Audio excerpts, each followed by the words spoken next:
do I trust myself enough to move forward? When we are trying to make the decisions, that's where we kind of get stuck. That's just my opinion. I feel like when it's time for us to shift, when it's time for us to change, we are stuck and we don't know what to do. And that's where we start to question, do I trust myself enough to make this move? Do I trust myself enough to move forward or to grow in a different way?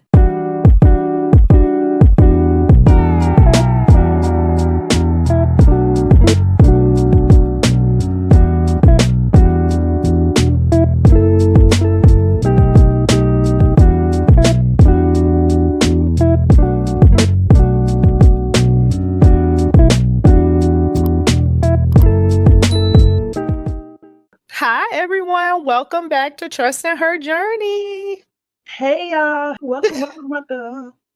I hope y'all can tell we sound a little refreshed. Although last week was probably the busiest week for me in a while, but it was spring break for me, and I know it was spring break for you as well. So we both got to take some time off from clients. We took some time off from the podcast.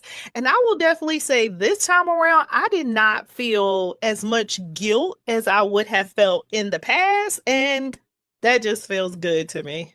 Well, it feels so good to literally be in a place where you are doing things for yourself, including spending time with your family, and it's guilt-free. Yes, Yeah. we are Yeah. working on continuing to practice what we preach. Yes, even when it's hard, because we know that you all will probably say, okay, they're just saying that, but they don't know how hard it is. Trust me, we are with you in the trenches. When we say we experience some of the same things that you all are experiencing, and I think that's why sometimes not even sometimes, the conversations feel so natural for us because we have lived it. We're currently living it in Yeah. some different way, shape, or form. So, regardless, welcome back to Trust in Her Journey podcast. We are excited that you all are here, and we cannot believe that this is the season 2 finale episode. Like, we are at the end of the season. It does not mean we're at the end of the podcast, but we're at the end of the season. And today's conversation is definitely, it feels a little different. I do know that we didn't come in with a full plan. We didn't plan anything out like we normally do. We both kind of got on here and we were like, we didn't look at anything. Like we did nothing. We didn't feel any shame around that. So that felt good because I'm like, I didn't do my part this time. But also we know that this feels different because we don't have a plan. And after the conversation we had in the last episode, in episode 9, we just feel like this is where we kind of needed to pause and kind of have a different conversation of what we plan to talk about before. Now we're like shifting a little bit, but shifting in a good way. Yeah. So I know a lot of stuff that we talked about last time. I feel like we need to kind of sit with. We have talked a lot in the season about friendships and overwhelm and boundaries and having hard conversations. Then when we got to the last episode and we were talking about self-trust, I know we shouldn't move too fast as the Yeah. Yeah, because what we do know is that all of the conversations that we had previously in this season, it plays a part and it kind of ties together, in my opinion, around like this inner question that some of us kind of have, which is like, do I trust myself? Like, do I trust myself enough to not just make decisions, not just set the boundaries, not just, acknowledge things, but like, do I trust myself enough to move forward? And I do feel like it's in those moments where when we are trying to make the decisions, that's where we kind of get stuck. That's just my opinion. I feel like when it's time for us to shift, when it's time for us to change, we are stuck and we don't know what to do. And that's where we start to question, do I trust myself enough to make this move? Do I trust myself enough to move forward or to grow in a different way? Right. Well, and I know for our clients, we do a lot of work with empowering them, giving them lots of information, helping them to become more self-aware.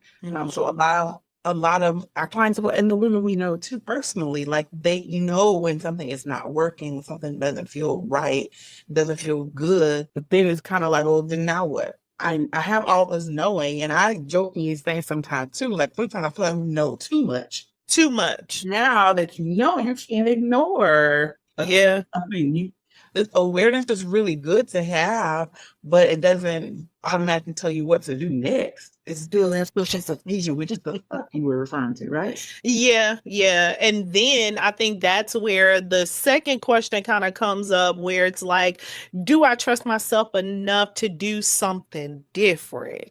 Because we, All we've been doing. yes, we become aware about, like, we do the work. I often say this in the therapy space, like clients come, they learn new things about themselves, they learn about their behaviors, they learn about maybe why this exists, or what is the why. People are often stuck on, why do I do this? Why we focus so much on why that then they're like, okay, I know this about me. Now what do I do? You're right. Well, 'cause applying the tools you learn in therapy in real time is a whole other thing than having the intense conversation with a therapist you trust for 50 to 60 minutes once a week or however often you come.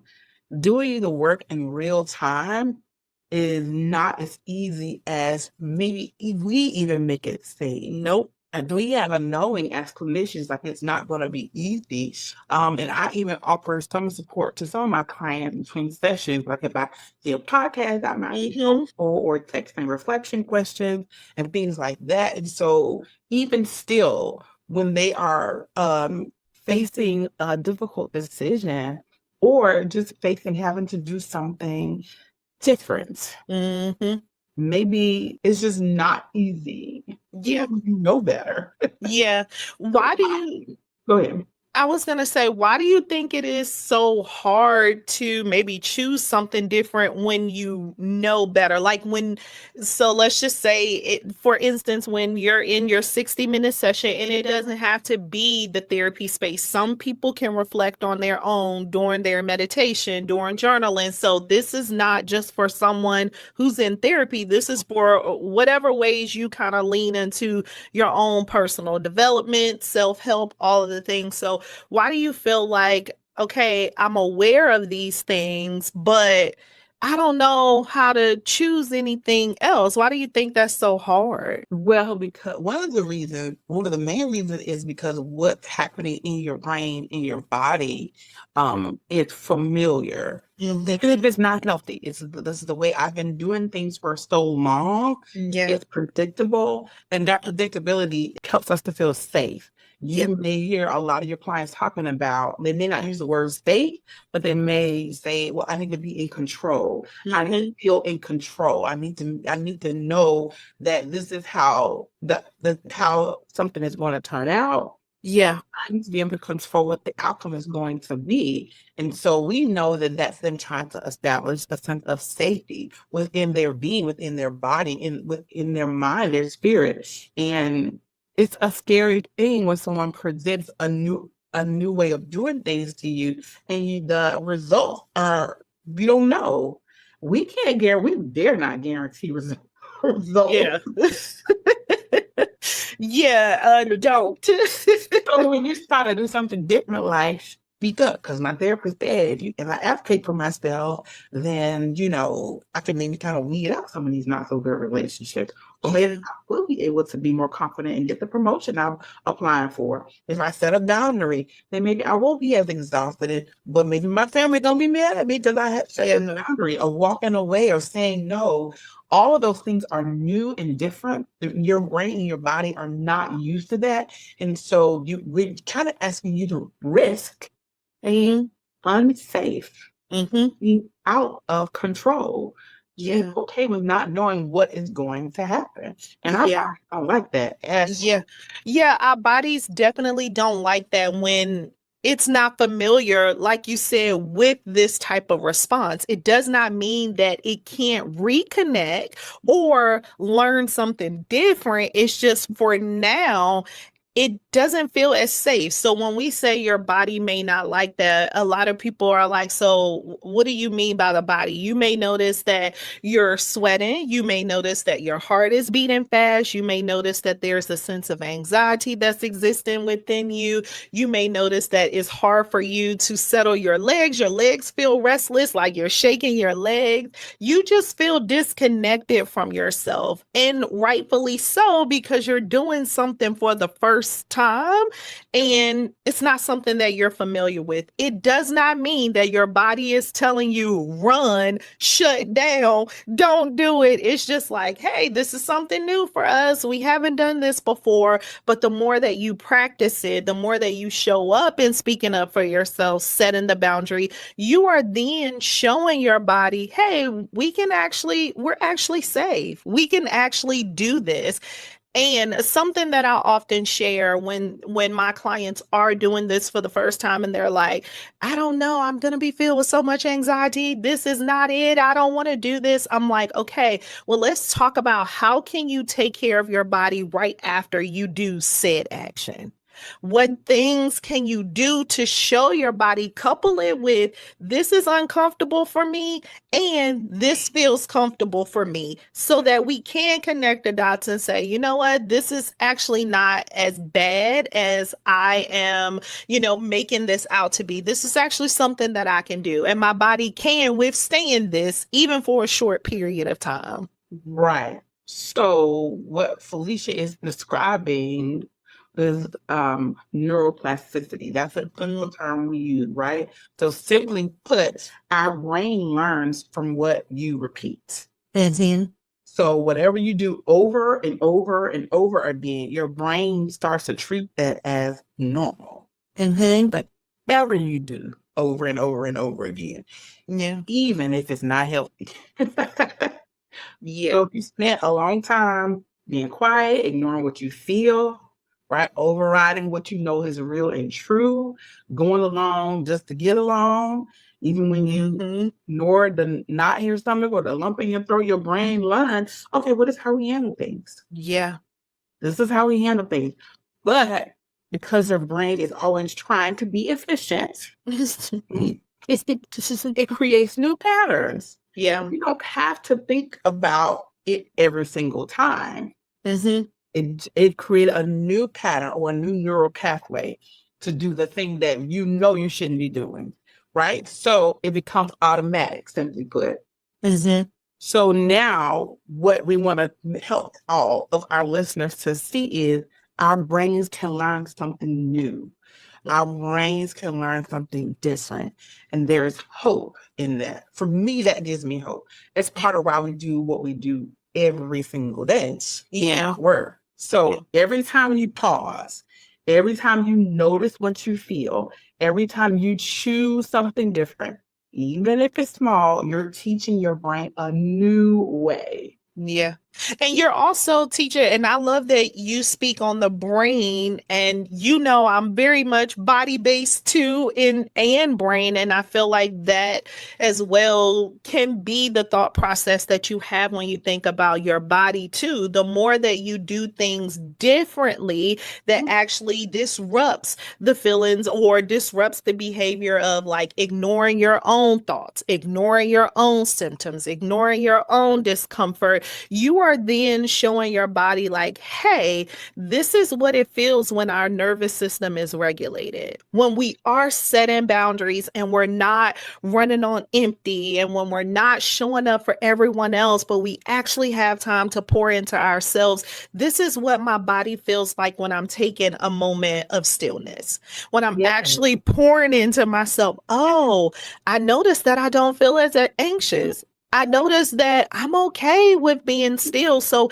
just as much as you are disrupting some of those behaviors or patterns that you once had, that's really telling your brain, like, hey, only act in this way, only show up in this way, you're also showing your body, like, hey, it is okay for us to exist in safety too. And the more that we practice this, the more that we're going to notice that our bodies feel a little bit more regulated. I know right now the trend is, nervous system dysregulation and reset your nervous system. And some people are like, what does that mean? It's simply meaning, for me, how I explain it to my clients, you don't feel well in your body. And you know it from your gut, from your skin, from the way that your anxiety shows up. You just don't feel well. Yes. And if you are a person and you know that your body um goes into high alert, that looks like you got acne,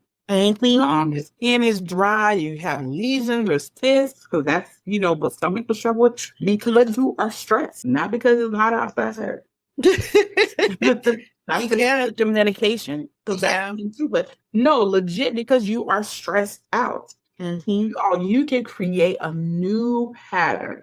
Every time you pause before reacting, every time you listen to yourself instead of ignoring it, you're creating a new pattern. You're teaching your brain and your body, oh, this is a different way of handling things. And then over time, your brain and your body, it becomes your new default setting. But the practice is what we would encourage you all to do between seasons. I encourage my client to do a tween session, and they come every week. That's only 4 hours a month. Yeah. It's not a lot of time. And it's a lot of time, don't get me wrong, but it's in the grand scheme of your life. Yeah. Big picture that is your life. That is not a lot of time. Yeah. Even if we practice it, even if y'all are listening and taking notes, you still have to be able to use some of these tools in real time. So when you feel whatever it is, like Felicia was talking about, that you may feel in your body, pause. Notice it. If you notice it, give yourself some breaks, but also give yourself permission to do something different, do things in a different way. It's okay if it's uncomfortable, it's familiar. It's supposed to be uncomfortable. Things are uncomfortable too, but we still wear them. No, that is true. No, that is true. So, Anyway, I'm sorry. I'm not really hard, but I'm just saying. But no, it's a great analogy, especially when we think about this. Sometimes we do things, even if it's uncomfortable for us, because we feel like it's going to benefit us in the moment. And when we're wearing Spanx, we're trying to look good in whatever outfit that we're wearing. That is the goal. So if you look at it from that perspective, if you keep telling yourself, I want to feel different, I want something different, you may have to, not even you may have to, you have to sit with that discomfort for a little while, just to show that this can be safe, this can be comfortable. It's all wrong with the Spanx comparison. It's summertime coming up, but Spanx ain't all that bad in the winter. And some women are okay with them in the summer, but for me, I don't want to have to keep doing that in the summertime. I remember a day when I didn't have to. We're not going to go back to the past. Okay. We're not going to get stuck in the past. But because I be talking about the discomfort of Spanx sometimes, right? And some people may say, oh, maybe it's not the right size. No, if you got the right one, you going and you want people to think your body is teeth, you're going to be uncomfortable underneath that dress. Sorry, this is what it is. Yeah. But if I don't want to keep having to continue to wear them all the time, I got to do some uncomfortable things. Yep. Right? Yeah. I have to eat different. I got to move my body more. I have to make some different choices with how I take care of myself. So that is going to be uncomfortable. I mean, you have to get up earlier. I mean, I have to push the play away a little bit more sooner, or add portions. I have to do things. I have to create a new path for my brain to recognize, okay, yeah, we're making these choices because. Yeah, I don't want to have to waste Spanx all year, but But yeah, just saying. But it's because you want something different, and you have acknowledged that because I want something different, I have to do something different. And it may only be for a season. It's what you said in the beginning. You don't have to do the hard or uncomfortable thing for long. It's just for a season until you get to that space where you're like, oh, now I feel safe or okay going out without my Spanx. Like this feels good to me right now, but it's gonna take a while. It's gonna take a little bit, not long. What we learn, what we practice, y'all, we can't unlearn and replace it with something new and different, something that's going to be better for us. So what's also important for us to note is we should be praying for clarity and wisdom, or understanding, and wisdom, right? Because wisdom is applying the new information that you have. Yeah. Um, but sometimes we are practicing ignoring what God has already shown us, what He's already revealed to us. And God is not going to force us into doing things. He's just not going to force our hand. He's not going to take away our free will. Yeah. So when things feel off and different, if they're a kind of, I feel some type of way, right? And I can't even put my finger on it. That may be a knowing in your spirit. You hesitate to do something. If you feel a pause, if you feel like, I'm not sure, listen to that. Don't practice ignoring that anymore. Don't talk yourself out of ignoring that anymore. Every time that could be God saying, hey, don't make a call. Don't respond to that text. Don't apply for their job. Don't, whatever the thing is. Sometimes we want things to feel easy all the time, and we want, to face this big revelation or things to be confirmed to us in this big, loud way. But that's not always the way God speaks to us. And I think one of my favorite scriptures is the scripture about not leaning on your own understanding and trusting God with all of your heart. And that scripture is important to me because I just know sometimes my understanding is faulty. Because of a lot of different things. We can talk about that another time, but there's so many reasons why I can't always trust my understanding only. So sometimes what we hear and what we think, and what we feel like we know is us. And if you're not sure if it comes from God now, just pause and wait. Just pause and wait and listen. And you will get the understanding you need. If you feel like, oh, that don't really work for me, then pick a scripture, just one, and study it. Read that scripture every day. Starts tomorrow. You ain't got to read the whole Bible in a year. That's fun. Yeah. Well, it can be fun any place. To be honest. For those of us who've done it, we read it now with excitement because of what has been revealed to us. But to practice. We have to do, we know that doing it is going to come with a benefit that we cannot even put into words for you all. Never be able to describe the benefit of having a consistent prayer life and serving, and God to even be able to give us the language we need to talk to you all about the things that we have to talk to y'all about. Yeah. I'll get off my soapbox now. No, that's real. And even hearing all of that and like really sitting with what you just said and seeking clarity and praying and trying to hear what should I do next, I think that even leads us to the space of when you are having those thoughts in your mind, like, okay, so I heard all of this, I hear them saying this, now what? This is where I think you can kind of lean into what we call like our rest stop or our fuel for the road ahead. Just some things that you can kind of think about as you begin to shift. So the next time you notice that a pattern is showing up, so let's just say, for instance, you have this thought where someone is asking you for something and your first instinct is, let me jump and do it. Before I even check in with yourself, I want you to sit with yourself and say, okay, this is showing up for me. Now I want you to shift that and say, how is this making me feel? How do I want to respond differently this time? So once you sit with how you're feeling, you need to ask yourself, is this the way that I want to respond? Do I want to respond with the old patterns, or do I actually want to shift and do something different? Yes. If we practice creating a new pattern, then and see if this is something I want to hold on to. I think for a lot of us that can give us some keys that we've been seeking. Mm-hmm. No, this is not about saying no to everybody all the time. Yeah. This is about saying yes to yourself more. Mm-hmm. And this is all a part of the practice of trusting yourself. Mm-hmm. It's not anything that can happen or will happen overnight. It Yeah. takes practice. And before you know it, in time you see, oh, I don't really have to stop and think as long. Yep. You should always stop and think now. Yeah.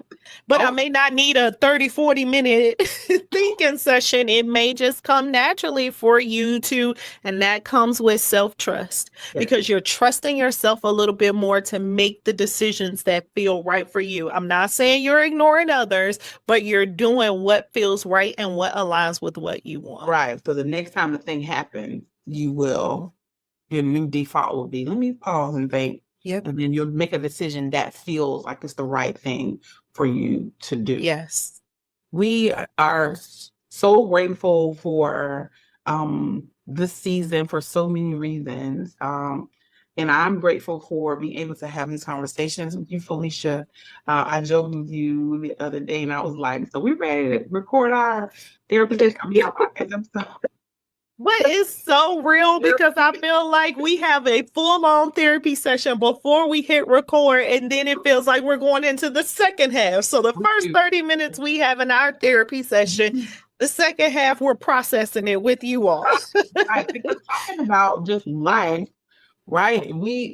If not somebody was listening, they would be like, what in the world? Because we are all over the place. Y'all, we are so all over the place. About in a small amount of time. And doing that is therapeutic. Yeah. So helpful to be able to have someone that you can trust with holding space for you, for your secrets, not judging you for saying or doing the craziest thing. Yeah. Also helping you to be accountable to yourself. Mm-hmm. That is really, really important. And I am grateful to be in a place where I trust myself enough to know that I am safe. Yeah. So Same. Oh, that means a lot. That made my day. So we are, of course, grateful for you all. You all know what we say, like this wouldn't exist without you. So we again appreciate your support. If you haven't done so yet, hit the subscribe button on YouTube. Make sure you share it with some friends, family, church members, all of the things. Just share it. We want to make sure that this podcast reaches the women that it's supposed to reach, and we can't do that alone. We need your support. If you haven't, make sure that you join our email community. You can find that information in the description box. If you are listening on audio, please make sure that you rate or leave a comment there. We love when you all comment on the YouTube videos. We definitely respond to you, so don't feel like that's AI, that's us. We're responding. We love to see it. So we are excited for season 3. If you are coming in now on this episode, go back and binge season 1 and listen to some of the earlier episodes of season 2. But until then, we hope you take real good care of yourself, and we hope that you trust whatever journey you're on, and we will see you in season 3. all right, y'all. All right, bye.